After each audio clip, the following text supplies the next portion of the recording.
Happy lunch and learn time. I hope you're enjoying your lunch or your mid-morning snack. Welcome and thank you for joining us for our first lunch and learn of the year. Please keep your volume muted and use the chat box to ask any questions or to check in with each other. We always welcome some conversation in the chat. Our team will be monitoring the chat, and also we are recording so that we can share this with anyone who couldn't make it today. My name is Dee Finch. I'm the Executive Director of United for Children. Joining me is our talented Advancement Officer, Brooke Bennett, who just joined us in October last year. Also, Elisa Zig, our fearless leader of our programs, is with us, and they will both be introducing themselves to you later, and we'll be sharing some great information. Before we get started, I hope you're comfortable. We have a great agenda, but I also wanted to give you an update of where United for Children is today. At the end of 2019, we hit our 50-year milestone, and in the same month, we finalized our new strategic plan. Together with many of our stakeholders, including the childcare providers that we partner with, we refocused United for Children's work with community, equity, empathy, and trust at our core. This strategic plan allowed us to take the time over the last year and a half to zoom out and look at the full system supports and the gaps therein, and who we wanted to be within the system. We have been listening and learning from our clients and stakeholders, and together we've been building a continuum of care model for early childhood settings, starting in the St. Louis region. Our vision is that every child will have the foundation to thrive, regardless of race, zip code, or ability. We will continue what we do best, which is empowering childcare providers to continuously improve their quality of care by offering them free support, education, coaching, assessments, quality improvement plans, and a collaborative, systematic method of connecting families, children, and providers to much needed resources, all so that children receive the attention, nurturing, education, and love that they deserve. How we will do our work will be seen and felt differently through implementing our new service model as we build resources and collaborations over time. We will be sharing more about our new design later this year. COVID. We did not anticipate the pandemic happening when we released our strategic plan, yet when the pandemic became a harsh reality for all of us, our new vision made it clear for us what we had to do. We had to mitigate the challenges that quickly appeared for childcare providers, children, and families. We immediately went home, learned how to work and support our clients virtually, and our work did not stop, it only increased. Many great efforts were happening to get food to school-aged children, diapers through St. Louis County Library, and PPE for essential workers. Yet again, childcare providers seem to be on the last of the list of priorities in a lot of minds. Childcare providers experienced and are still experiencing a different set of barriers than most businesses that is difficult for many to understand. We kept reminding everyone throughout last year, and still are continuing to speak for childcare providers, that without them, there are no working families. Childcare providers are the most essential for working families and businesses who rely on those families. And yet, in a region where there are already not enough affordable, high quality slots available to working families, nearly 50% of childcare providers closed at the peak of the pandemic because they didn't have the funds or supplies. For providers who were able to remain open at no more than 50% capacity allowed, how were teachers, families, and children going to remain safe from COVID without access to PPE, sanitizing supplies, and funding? United for Children quickly started fundraising and collaborating with other advocates and funders in our region, the COVID-19 regional response team led by Dr. Jason Purnell and our childcare providers. We got them PPE, sanitizing products, diapers, formula, special social emotional learning packets for families and children to work at home with, and funding to childcare providers all across St. Louis region into the East St. Louis area.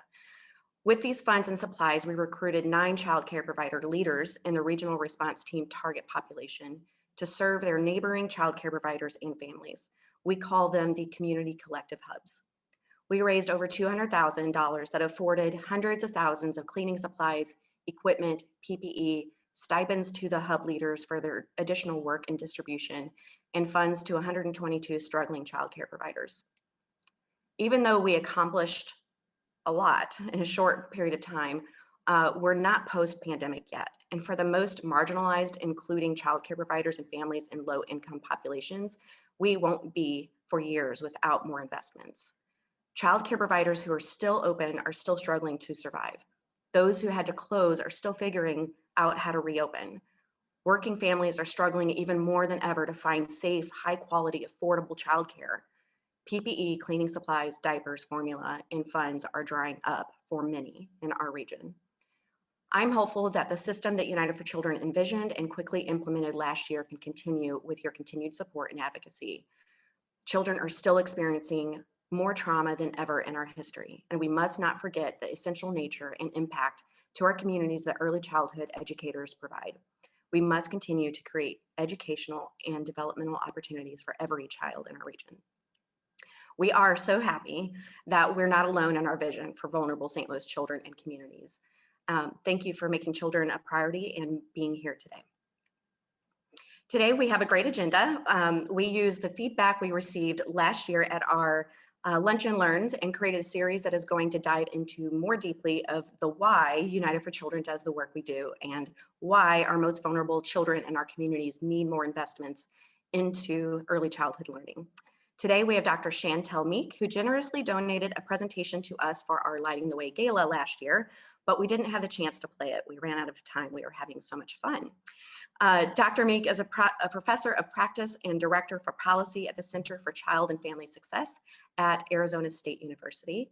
She is the founding director of the Children's Equity Project, a multi-university initiative that aims to close opportunity gaps between children from historically marginalized communities and their peers. Prior to founding the CEP, Dr. Meek served in the Obama administration as a senior policy advisor for early childhood development in the U.S. Department of Health and Human Services, and for education in the Domestic Policy Council at the White House. Dr. Meek is the granddaughter of a Mexican immigrant, and her personal experiences as a Latina and first-generation college graduate from a small town on the U.S.-Mexico border informs her work and contributes to her drive to improve the learning conditions of children from historically marginalized communities. Dr. Meek touches on themes that are truly central to the work of United for Children. The inequities she illustrates are the reasons behind our mission, our vision, and our new service design. So welcome, Dr. Chantel Meek, and we look forward to hearing from her. This will be a 20-minute video, and I know that you're going to enjoy it. We'll come back with a testimony from Elisa afterwards. Thank you.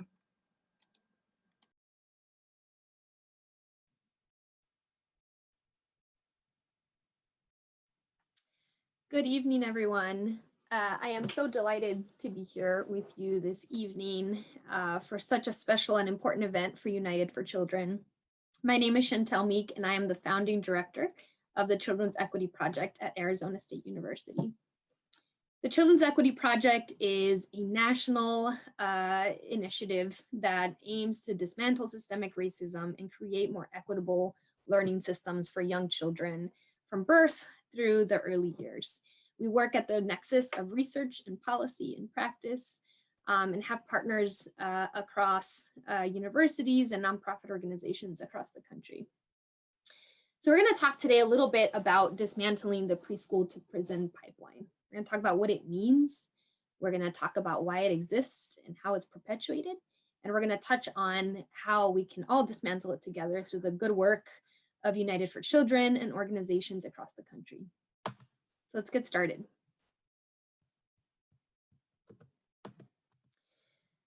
So let's start with just a brief overview for folks who might not be familiar. So what is the school to prison pipeline? The preschool to prison pipeline is a disturbing national trend that has been in existence for a really long time that represents the shuffling of kids out of the school system and into the juvenile justice and criminal justice system. We know it starts in preschool, and we're going to start talking about that in 1 second and really setting a trajectory, a negative trajectory toward a whole host of negative outcomes, including juvenile and criminal justice systems. So let's dig into some of the data to start. You know, about 15 years ago, Dr. Walter Gilliam out of Yale released the first study ever on preschool suspensions and expulsions. What he found at the time, it was about 2006 or so, shocked the nation.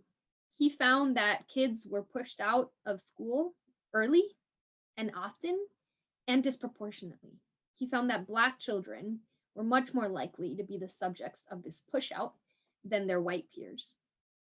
About 10 years later, after that, the US Department of Education released a whole tranche of data that pretty much upheld the same thing.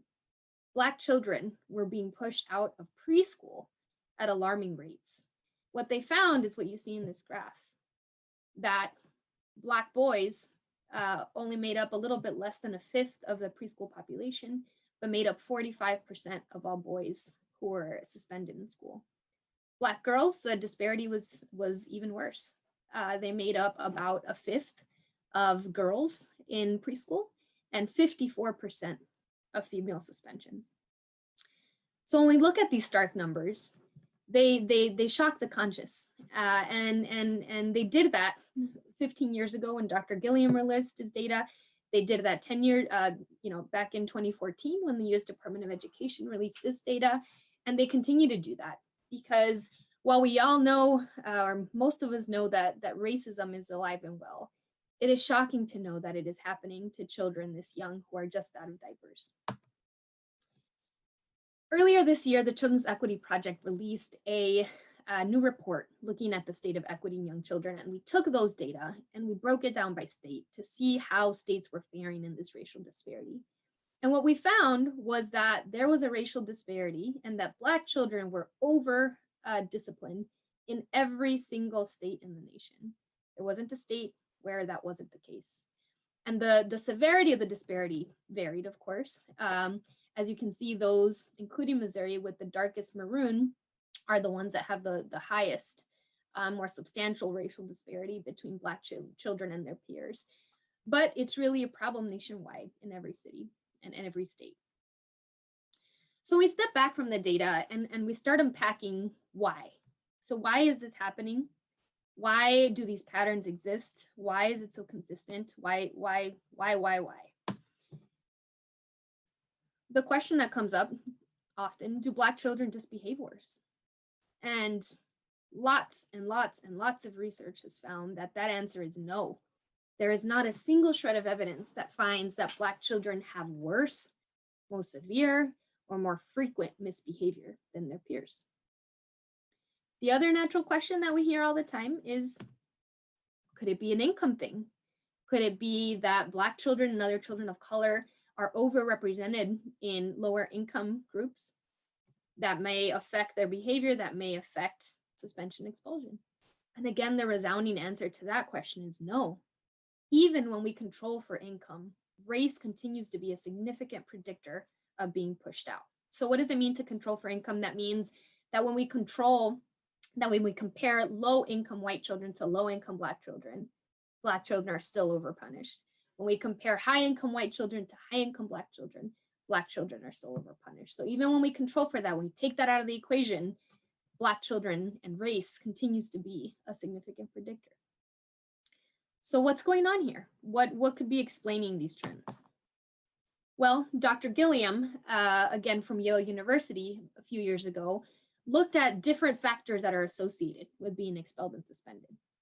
And what he found were what he calls the 3 Bs, that 3 of the most significant factors in predicting whether you get suspended or expelled are if you are Black, if you are a boy, and if you are big, just like bigger or taller in stature compared to your peers.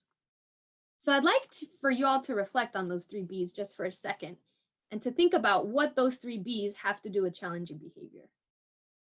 The truth is that they have nothing to do with challenging behavior, and they have everything to do with how a child looks. So let's unpack that a little bit. Why does how a child looks, or how does how a child looks, affect our perceptions of behavior and the decisions that we make to discipline them differently? So research has found that on average, adults overestimate the age of Black boys by up to 4.5 years. And that is significant. Go back to my previous slide. We know that being big or being perceived as big is another risk factor, so throw that in there. We also know that we have different behavioral expectations based on based on different ages, right? I have different behavioral expectations for my 1-year-old than I do for my 3-year-old, let alone a 4.5-year span. So if we are perceiving Black children as bigger or older, then we might have different behavioral expectations, and we might be more harsh when they don't meet them.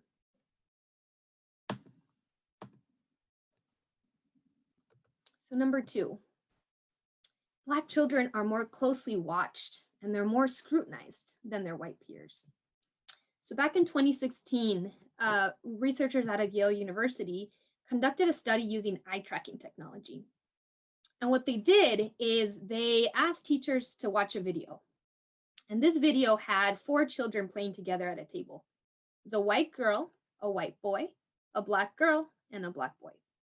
And they were asked to hit the space bar whenever they thought a challenging behavior was about to occur. So they were asked to kind of preempt them. And then they used eye tracking technology to see where the teachers were looking when they were expecting a challenging behavior to occur. The kicker was that there was no challenging behavior at all recorded in this video. It was just 4 children playing. But the teachers used that space bar quite a bit. And what researchers found was that their eyes were significantly and consistently more likely to be looking at that Black boy compared to their peers and predict those challenging behaviors, even though there were no challenging behaviors. So again, if you think about, if you're following and scrutinizing and expecting a challenging behavior to occur with a particular child, with a Black child, with a Black boy, you're gonna find more. So if I followed around my 3-year-olds and I scrutinized every single thing she did, right, I'm gonna find more than if I am generally paying attention to all of my kids. And so that's a factor. The other thing we know from research is that Black children are punished more harshly for the same exact behavior as their peers. A study out of Stanford University that was conducted a couple years ago looked at birth records, and they found the most commonly used name for a white child and the most commonly used name that parents selected for a Black child. And what they did was they developed a fictitious behavior incident report, and they put the name of the fictitious white child and the fictitious Black child on it. And they gave it to teachers and asked them what they thought, what they recommend. And of course, neither of these children existed. And the only difference in the 2 behavior incident reports was the name of the child. And what they found was that for the child with the fictitious child with the Black name, they were more likely to recommend harsher discipline. They were more likely to label them as troublemakers, which kind of gets to this broader concept of placing the blame on the individual, like there's something wrong with you, as opposed to the circumstance or the context, like, oh, that child is just having a bad morning, or something like that. And we see that concept come up time and time again in the research.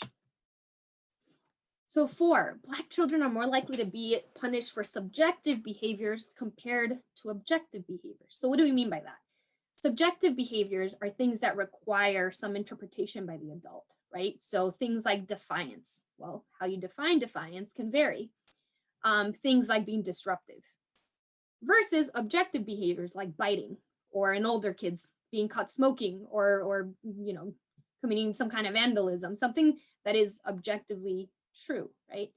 And what we find is that when we just look at the objective behaviors, the racial disparity between Black and white children all but vanishes. And it's really in these subjective behaviors where we are having to kind of use judgment and open the door for bias that the disparities are biggest. So kind of taking all of that together, how does that all kind of contribute to what we're talking about today, right? This school to prison pipeline, who is suspended and who is expelled, and how does that work over time? So we know that kids who are suspended or expelled, they simply miss more learning time. They miss millions of days of school a year, if you look at it nationally, of all the children who are suspended and expelled. And if you can imagine, you're removed from the learning setting, and this becomes even more important in the early grades too. But say you're suspended for 10 days, right? You come back and you're behind those 10 days. You missed that content. Um, that is, of course, discouraging to a child and frustrating to a child, especially if you don't get the supports you need to catch up. And so it's associated with being more disengaged in the learning process and losing some of that motivation. Those kids are also more likely to repeat a grade. They're more likely to be suspended and expelled again in the future.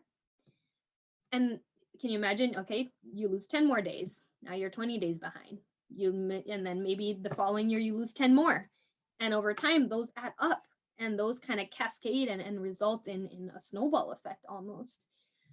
So eventually, suspension expulsion is associated with dropping out of school. As you can imagine, all of these things kind of combined and are 10 times more likely to have interaction with the criminal justice system.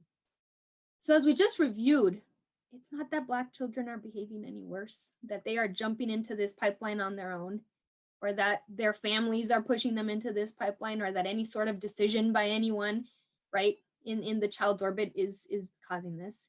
It's that the system is shoving them into this pipeline. And it's creating this cascading set of events that is really pushing them into a negative trajectory for no fault of their own, for no behavioral differences of their own, that is resulting in this. So let's talk for just 1 minute about what we can do about it. And I'm hoping our next speaker is going to focus a lot more on this. But the first thing is clearly there is bias in the system, in our everything from the individual level kind of to the systemic level. And nobody is immune. Every single person, it's a part of the human condition, has bias, and we all kind of breathe the same air, right?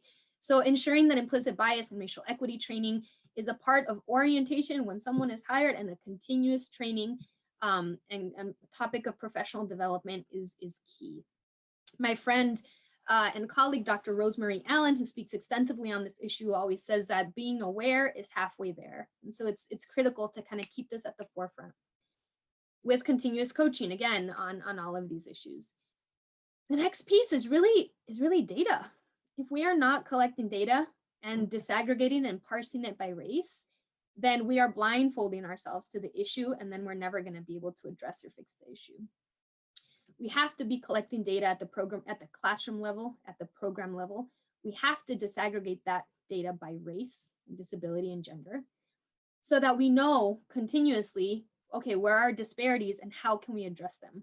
Let's change our policies. Let's host a new professional development. Let's get a coach in here.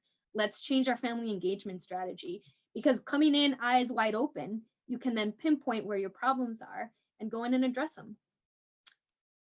Better working conditions for teachers. It's probably not a surprise for folks in this room, but early childhood teachers are underpaid, underappreciated, overworked, overburdened, and have little access to supports to address a lot of the issues that they come in contact with in the classroom. As you can imagine, we didn't dig into this research, but there's a whole body of research that finds that longer working days with not enough breaks, lack of training, lack of coaching, lack of a helpline to kind of help address children's social emotional development, that is all associated with using harsher punishment, unsurprisingly. If I was an early childhood teacher, and I was for some time, if I was teaching my own child for 10 hours without sufficient breaks or support, it would be a much more challenging environment than if I felt supported and had positive working conditions.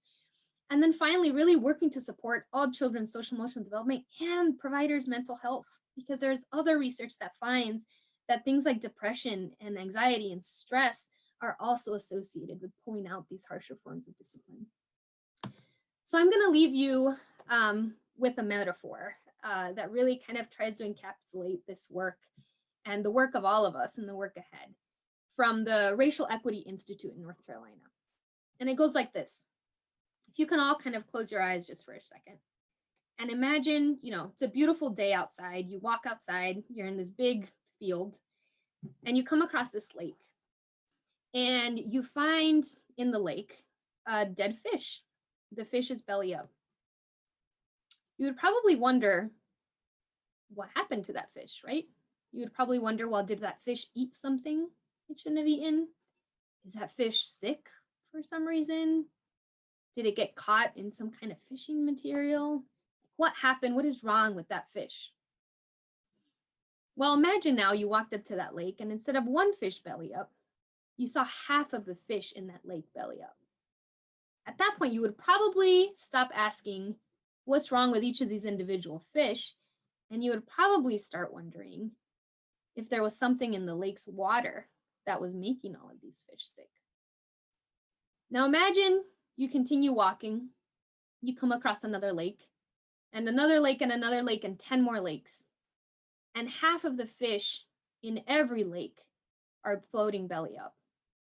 Then you would probably stop wondering what was wrong with the water in the first lake, and you would probably start wondering what was wrong with the groundwater. And this metaphor really helps us understand systemic racism, right? We talked today about early childhood education, but the same pattern with Black Americans having poorer outcomes is apparent and is consistent in every system in the United States, from health and education to criminal justice to finance and wealth. As you can see, the red line in no instance appears below the black line. The pattern is consistent across every system. And every system is a lake. And every system is fed by that same groundwater. So as we consider the big task ahead with the preschool to prison pipeline and addressing our part of the pie, right? The early childhood system, all of these pieces are connected and really require kind of a systemic and holistic approach to address. So with that, I'm going to leave you. I wish you a wonderful evening, and I hope you found some of this information helpful. Thank you again for your attention, and I hope you have a good evening.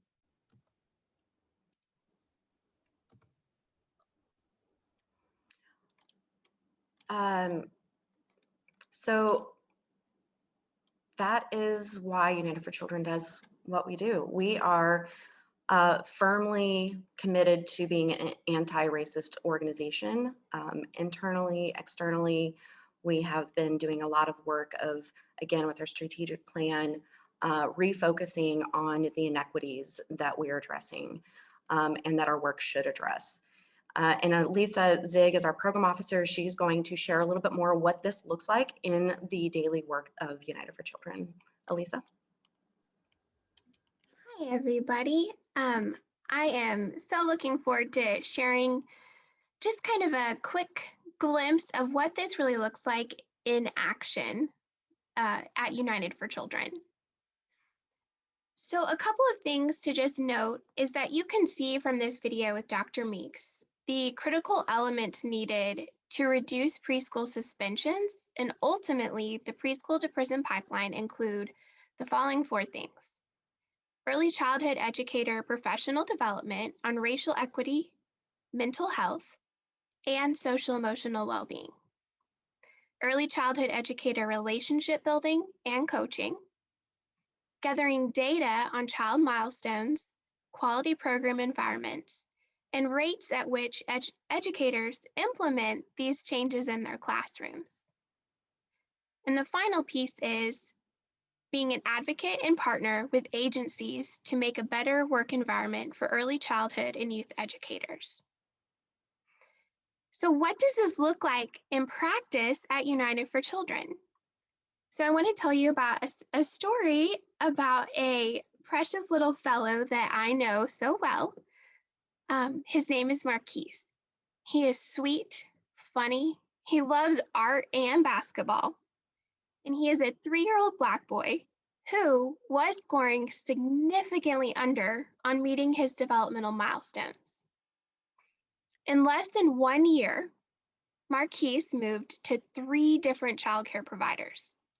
Each place he went, he was suspended.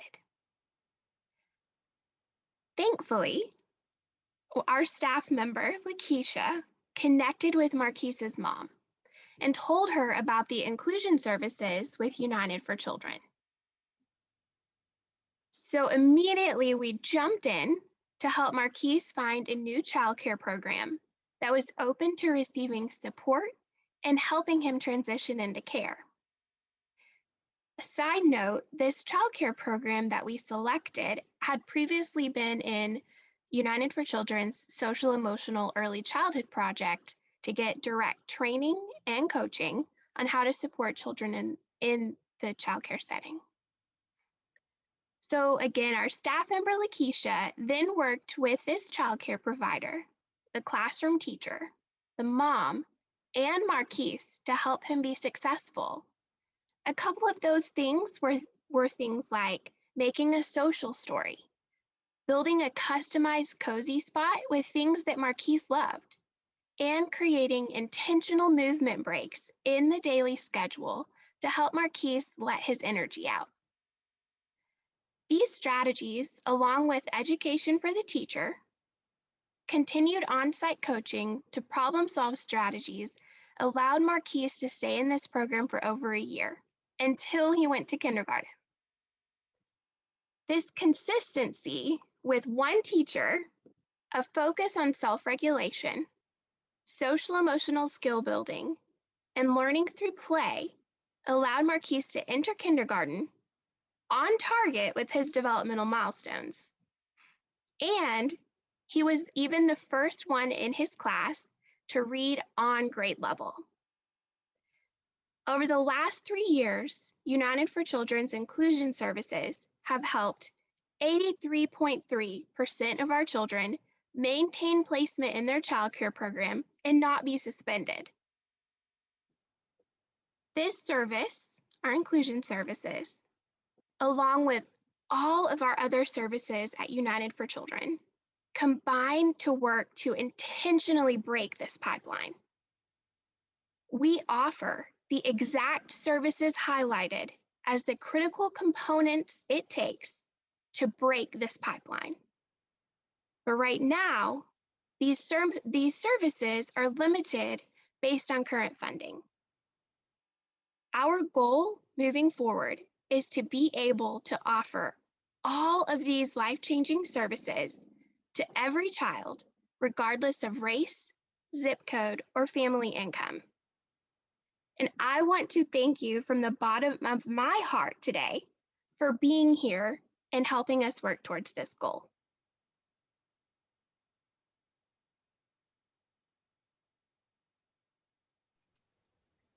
Thank you, Lisa, so much for sharing that story. I know as some of our childcare providers on the call this afternoon may have seen some of these experiences firsthand, so we appreciate you sharing that story with us.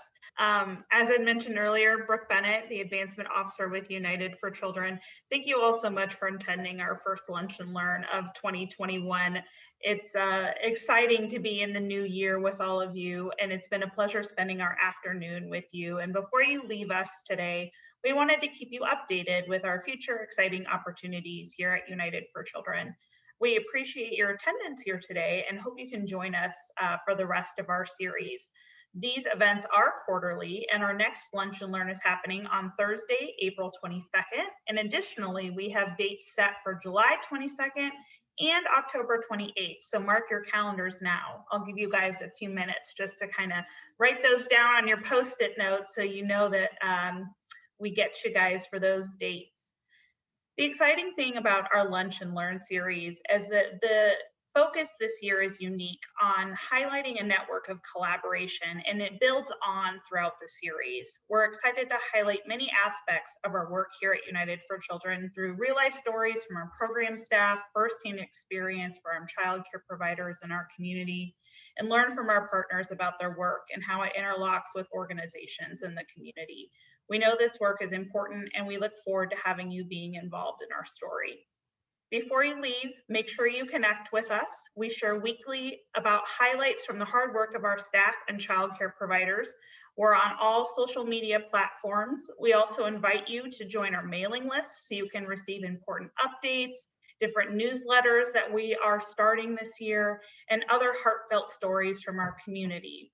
Stephanie is our development and events coordinator, and if you're interested in getting involved with us or learning more, her email is in the chat. She is an absolutely fantastic resource and can certainly get you connected with everything United for Children. Lastly, our team is going to stay on the call to answer any lingering questions and connect with you. We know that sometimes it's hard in this virtual world that you just want to be able to connect with other people at a free space. So please feel free to stay on with us. We're going to be hanging out for a few minutes. We thank you for joining us, and we hope you have a great rest of your day. Please stay safe and stay warm, and we will see you soon. Thanks, guys, for joining us this afternoon. I have one last call to action. Share this information with everybody you know. You know, take one thing that you learned today and talk about it and find out what other people know and don't know, and have a conversation about it. We will be sharing this and share it widely, but you know, I think that talking about it out loud with people that you know and you trust is really important to help keep wrapping the mind around how what the challenges are in our communities and how we all can work towards creating a better community for our children. Thank you all so much for being here, and we will stay on.